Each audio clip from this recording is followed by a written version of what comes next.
Summer 2017. Yale University's venerable Peabody Museum of Natural History hosts Beauty and the Beetle, an art and science collaboration featuring my Beetle sculptures.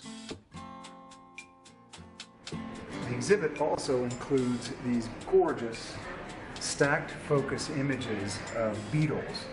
These require taking a whole series of shots at different focus points in order to catch the entire insect in focus. Otherwise, if you just took a single shot, because you're so tight on such a small creature, you have a very narrow depth of field. These dramatic images by photographer Bill Guth reveal details difficult to appreciate in such tiny subjects. Each focus-stacked image is paired with beetle specimens from the museum's extensive collection, expertly curated and arranged by Peabody entomologists Bill Krinsky and Len Munsterman. These two beetle sculptures are good examples of the two entirely different approaches to creating these that I had to take for this show. Steel stampings from a local scrap metal yard provided an initial painter's palette of parts. To my artist's eye, they already had an insect feel to them, and all I really had to do was put them together.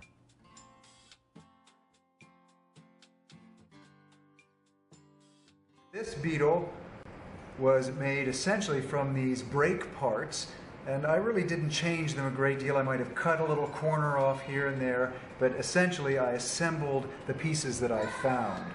Whereas this beetle was a very different approach to the first one.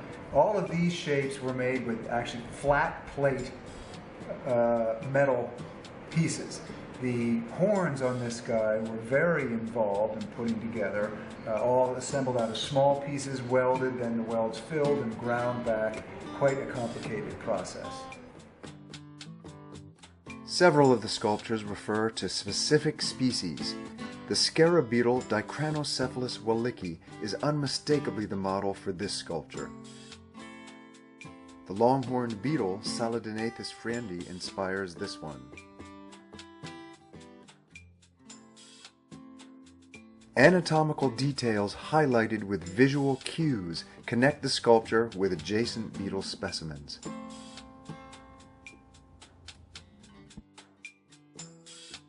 Here you've got mandibles on the sculpture, and here of course are mandibles on an actual stag beetle. This proved an extremely effective display strategy. Viewers have the opportunity to absorb a few fascinating beetle facts as they travel back and forth along a path of discovery through readily grasped examples of an art-science dialogue.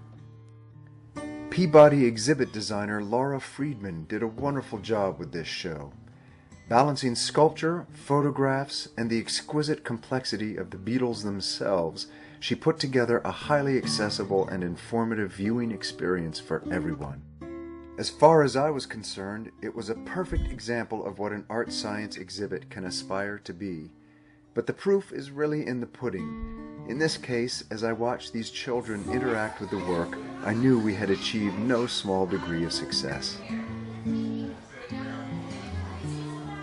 We share this planet with incredibly biodiverse creatures, as extraordinary as they are fragile.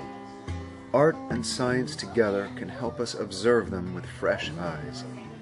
Henry David Thoreau put it perfectly when he wrote, "It's not what you look at that matters, it's what you see."